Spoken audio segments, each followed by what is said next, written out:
Olá pessoal, como é que vocês estão? Tudo bem?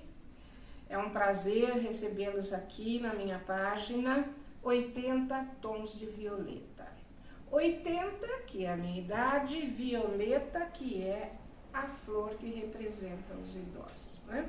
Ainda estou com uma aqui, daqui a pouco preciso comprar outra. Hoje nós vamos falar sobre um assunto que está sendo muito veiculado, muito comentado nos últimos tempos, coisa que eu não via anteriormente com tanta frequência, que é a questão da velhofobia, ou fobia de velho. Vocês acreditam que isso aí existe e muito? Nas pequenas e nas grandes coisas, nos pequenos comentários, nossa, como você tá velha, hein? Pelo amor de Deus, nossa vida. Nossa, por que deixou esse cabelo branco? Te deixa mais velha.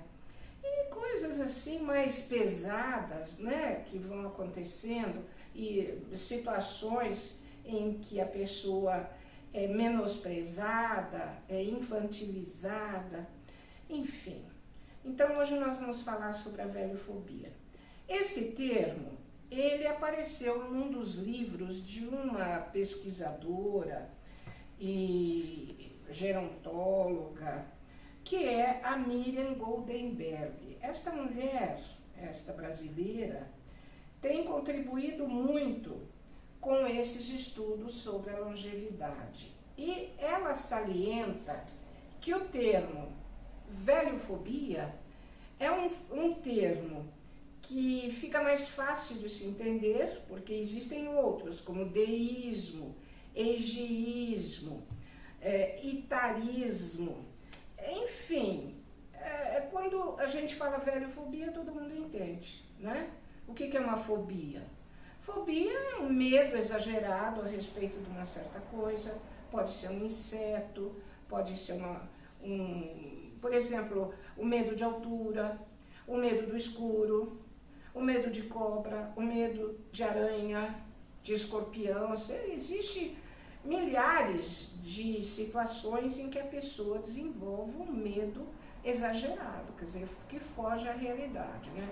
Claro, uma cobra é perigosa, com certeza, mas se a pessoa desmaia ao vê-la, passa mal, enfim, já é um exagero um pouco maior, né? Claro que ela tem que sair fora, né? Não vai querer ser molestada, mas enfim. O velho também sofre desse problema, acredita?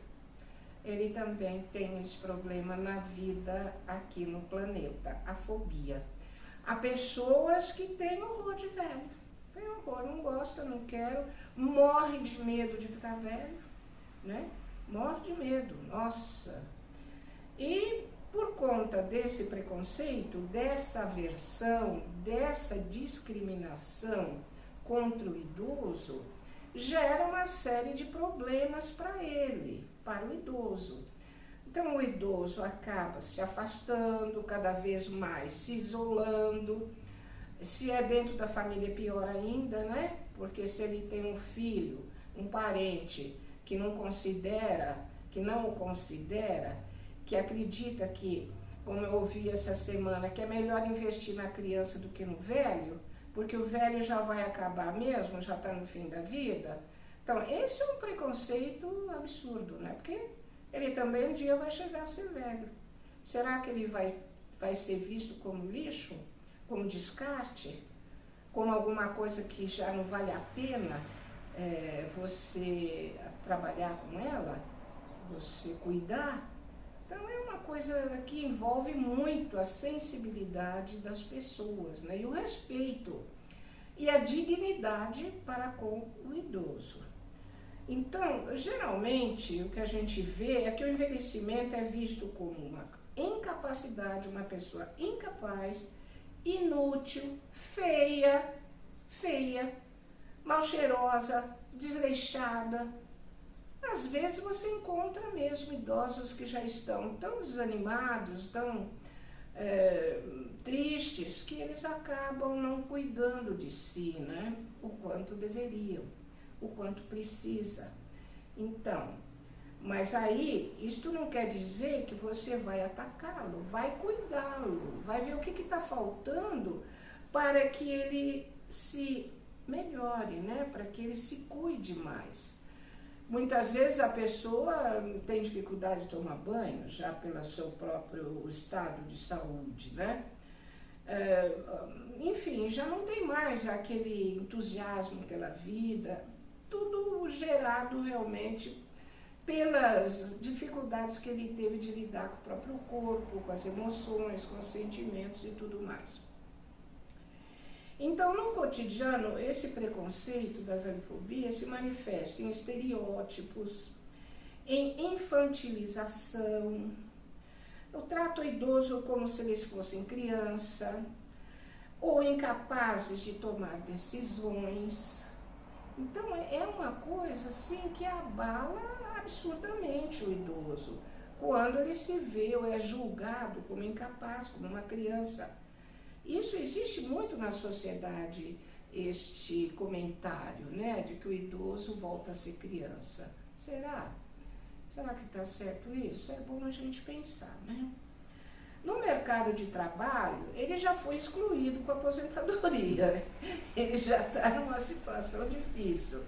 Mas, se ele quer voltar a fazer alguma atividade, vamos dizer que ele consiga fazer uma atividade mais leve, mais simples, que não envolva muito conhecimento, mas para a qual ele tem potencial, certo?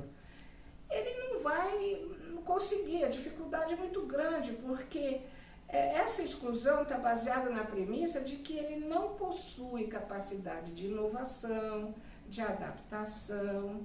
Então, haja visto a questão da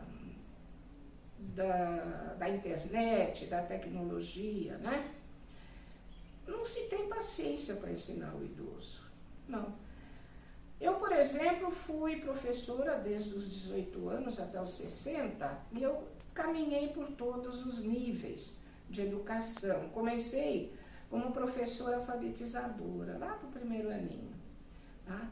Então, a gente tinha maior paciência, um por um, para que ele se alfabetizasse.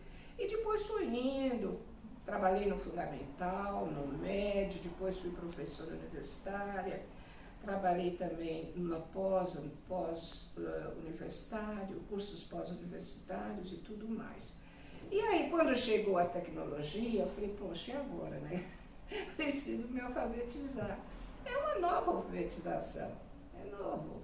Para quem nasce nessa época, ou há 10, 20 ou até 30 anos para trás, em relação a hoje, está tudo muito tranquilo, porque nasceu na época da implantação da tecnologia dos celulares e dos computadores, e ele era uma criança, um jovem.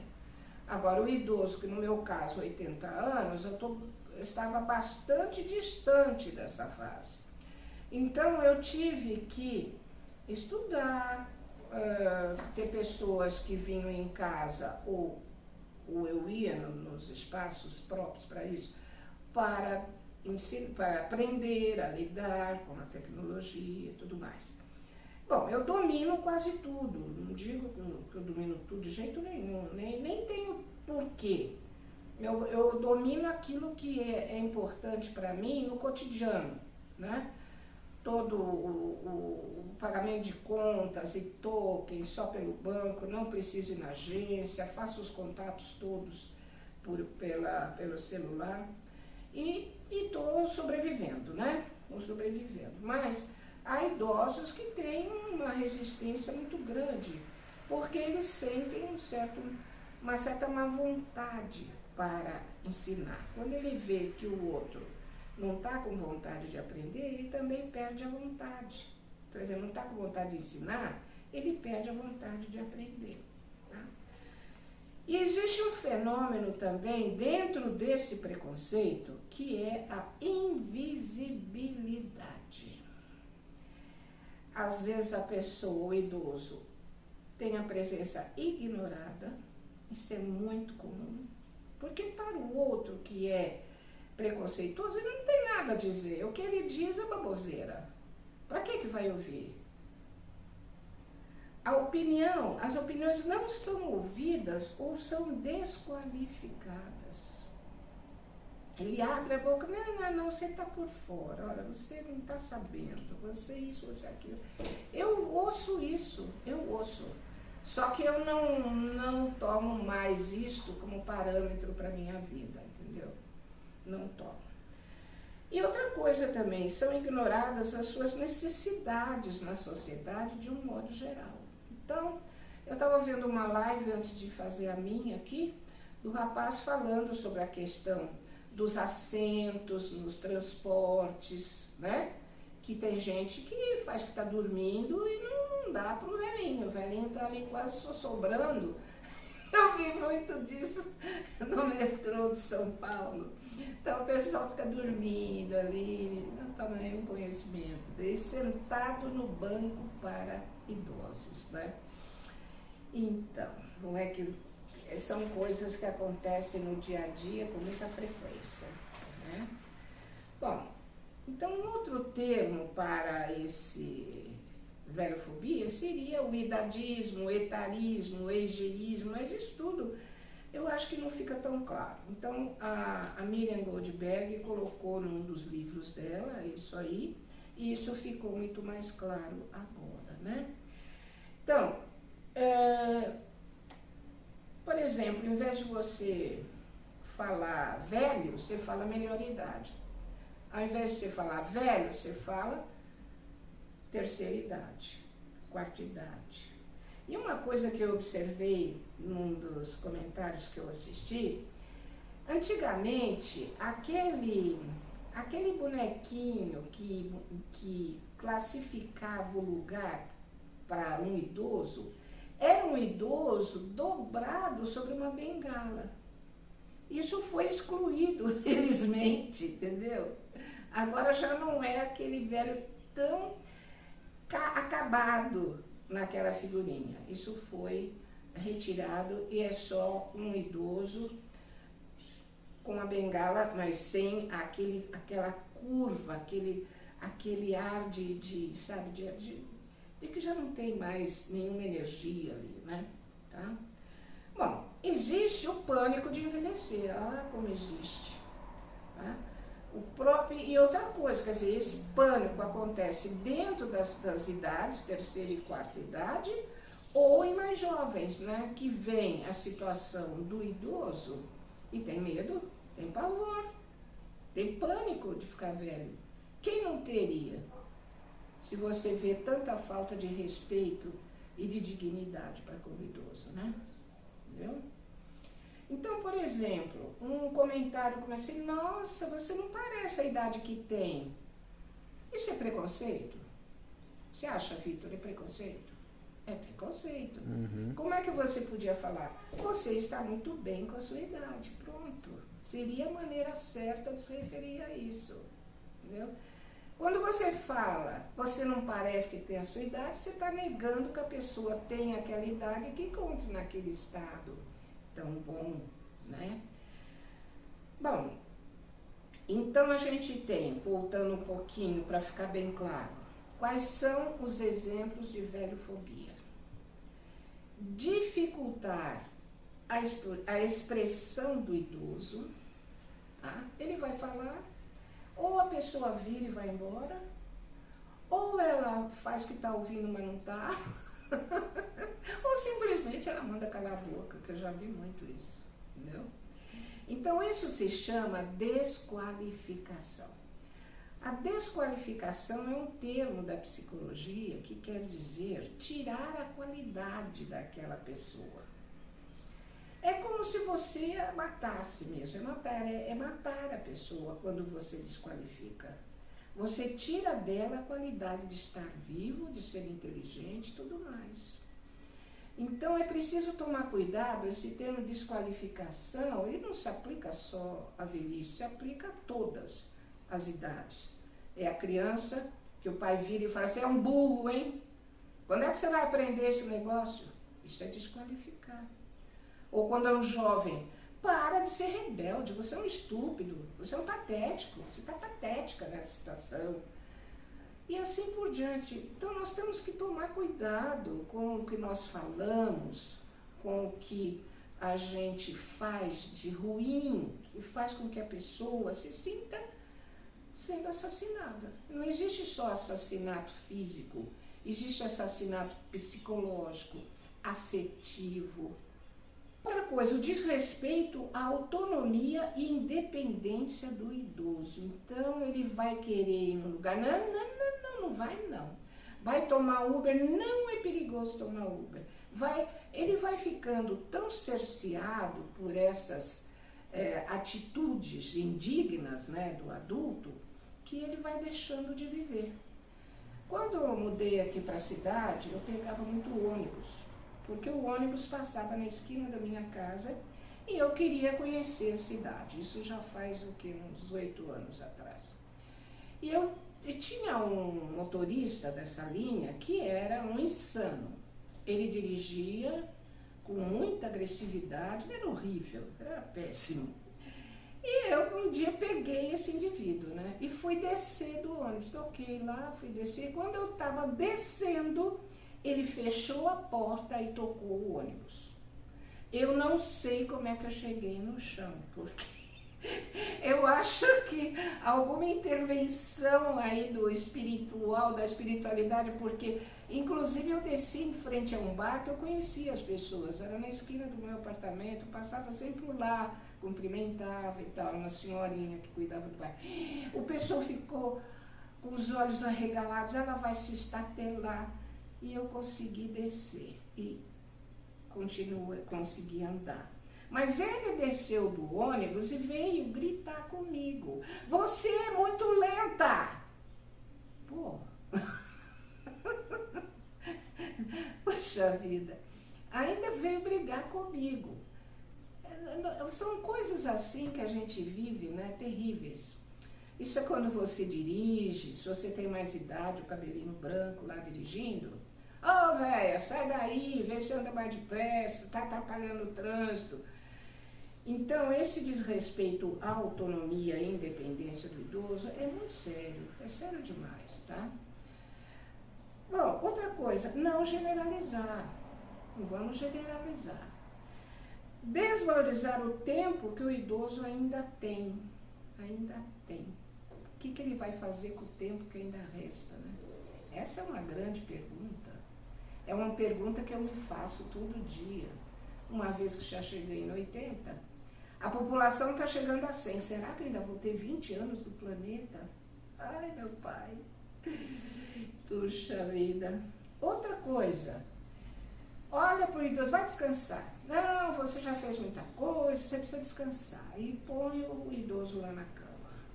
Sugere que ele vá descansar todo o tempo, ao invés de ter uma atividade, conversar, jogar, passear, fazer uma compra junto, alguma coisa assim. Na verdade é um descarte, né? Na medida em que você não toma atitude de apoio, de companheirismo com o idoso, é o preconceito e é o descarte da pessoa, né? Então, por exemplo, impedir que o idoso trabalhe. Às vezes ele está numa função que não exige muito dele, mas que é muito bom para ele, e ele recebe críticas e tudo mais. Viajar. Claro, tem que fazer uma viagem com um grupo de idosos, né? Tá certo? Porque você não vai acompanhar um grupo de jovens numa viagem. Seria estúpido, tá? Mas viajar é muito bom. Abre a sua mente, ilumina a sua vida, tudo aquilo que você vê de novo, de lindo, é muito bom. E até namorar. Tem idosos namorando aos 70, aos 60, 70, 80, por que não? Geralmente o jovem fala, ai que nojo, né? Mas é um direito que ele tem, não é? Tá certo? Inclusive eu vi posso até compartilhei com o pessoal do grupo, lá da UFO, de uma moça, não mais moça, né? Uma adulta, vamos falar assim, de 62 anos, que casou com um moço de 32 e que teve um neném. Claro, com inseminação artificial, né? Porque ela já não tem mais óvulos. Mas a alegria dela, a felicidade dela, ele quis também, por que não? Eu acho que são situações que quebram paradigmas, né? Que forçam a pessoa a pensar outras possibilidades. Claro que ela vai ter que tratar muito bem da saúde para poder acompanhar esse menino mais tempo, né? Então isso é o que ela... A responsabilidade dela é grande, né? Como qualquer mãe, mas no caso dela, ela tem que tomar muito cuidado para permanecer no planeta mais tempo para acompanhar o filho. Quando eu fiquei grávida do meu primeiro filho, eu tinha 33 anos. E eu recebi um termo que ficava na cama, no pé da cama lá do hospital onde eu dei a luz dele, assim, prima gesta idosa. 33 anos. Prima gesta idosa. Primeira gestação de uma idosa. Você já pensou? Eu tive uma prima que era muito insensível, ela me ligou dizendo, você é louca de engravidar nessa idade, você vai ter filhos problemáticos, com síndromes, porque você já está velha. O meu filho nasceu e teve a maior nota do berçário, ele teve 10 de Apgar, que é uma escala que avalia o neném em 10 itens, né? Ele teve 10. Ele foi o único neném que engordou durante a internação, foram 3 dias, né, que eu fiquei lá com ele. E o médico veio me parabenizar. Dona, a senhora teve, que maravilha. E eu fiquei muito aliviada, né? Porque eu pensei, meu Deus do céu, prima gesta idosa, como é que vai ser? Então eu vivi uma preocupação inútil. Conversando com a minha médica que me acompanhou durante a gestação, ela me dizia, você fica tranquila, porque os únicos casos que eu acompanhei, de 2 moças, uma de 22, outra de 24, que tiveram filhos com síndrome de Down. E eu não tinha muito medo que isso acontecesse, mas de modo algum. O meu segundo parto foi ok, minha menina é perfeita, maravilhosa, e eu já estava com 36 anos nessa ocasião. Mais idosa ainda, né? Segunda gesta idosa, tá? Muito bem. O que a gente observa, eu vou fazer uma live aqui, uma página, falando sobre a atitude dos médicos com relação aos idosos. Que é uma coisa que é interessante da gente observar, sabe? Porque na pandemia, a prioridade era para com as crianças, os jovens e os adultos, né? Quando a pessoa já era mais idosa, não necessariamente ela recebia a respiração necessária com tubos e tudo mais para a sobrevivência. Eu ouvi comentários nesse sentido, né? Que prioriza aquele que ainda vai produzir, né? Então, muito bem. Então, às vezes, por exemplo, outro dia, eu vi muita falta de respeito em fila de banco. Eu agora nem tenho ido mais, mas outro dia eu precisei falar com minha gerente diretamente, não dava para ser pelo token. E assim, entra um velho, ixi, lá vem, vai passar na nossa frente, oh, meu Deus do céu, essa velharada dá um trabalho, né, Vitor? Uai, mas ele um dia vai ser velho também, será que ele vai gostar desse comentário, né? Meu pai tinha 92 anos e ele dizia, não sou velho. Ele não entrava na fila de velho, vinha lá a pessoa do banco, a monitora, né, para colocar ele na fila e dizer, eu não sou velho. Papai faleceu com 99, né? Então ele não se sentia velho, 92 anos. Né? Bom, e quais são as consequências da velhofobia? é uma sensação de desamparo, a solidão, que já na velhice ocorre com mais frequência, né? Uma vez que você já não está mais tão inserido na sociedade, ou porque já se aposentou, não tem o seu grupo de referência profissional. Seus filhos já casaram, muitos até moram fora. Eu tenho uma prima que tem 3 filhos, todos no exterior. De vez em quando eles vêm para ver a avó. Mas ela já teve muitos episódios de depressão, porque dá uma tristeza mesmo, né? E não dá para estar indo toda hora, é caro para você se locomover para o Canadá, para a Austrália, sei lá, entendeu? Então, o idoso, ele já tem esse processo, ter que trabalhar essa questão da solidão, que fala em solitude, a solitude como uma solidão que você decide viver. Você não está sendo, não é consequência da vida, você decide que ficar só é o que você quer, é o que você gosta. Isso é solitude. Mas a grande maioria dos idosos tem a solidão mesmo, tem depressão mesmo, e se abandonam, e ficam doentes, e vão a óbito.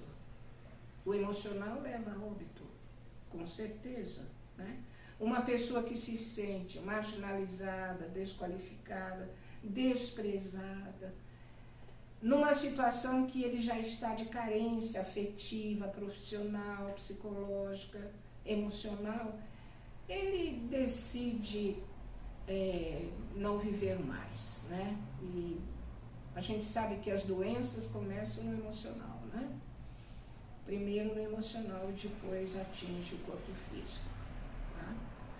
Bom, como é que a gente resolve diminuir isso aí?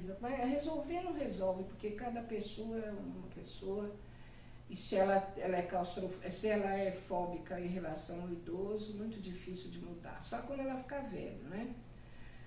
E aí vamos ver como é que vai ser a velhice dela, tá?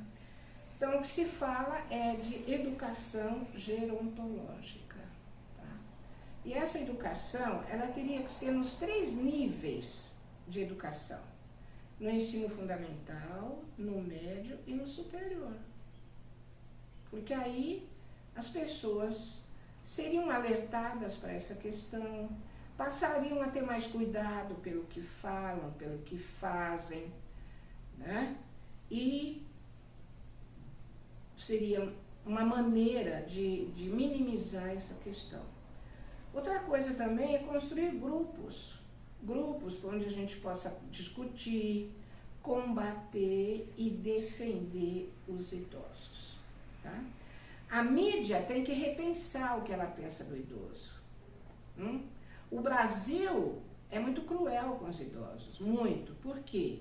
Porque existe uma supervalorização da juventude, tá? E mesmo dentro da juventude há crueldade também.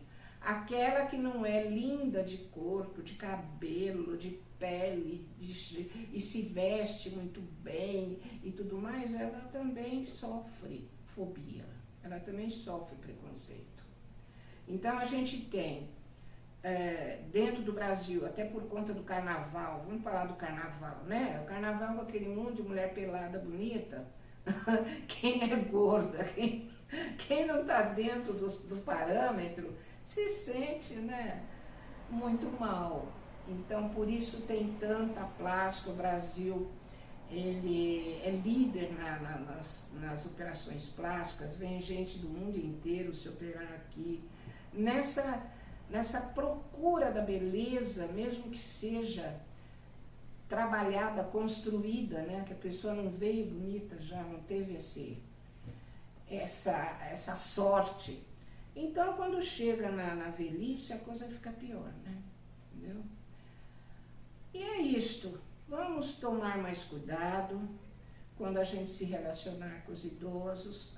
Pense melhor nas coisas que você fala, porque pode magoar demais.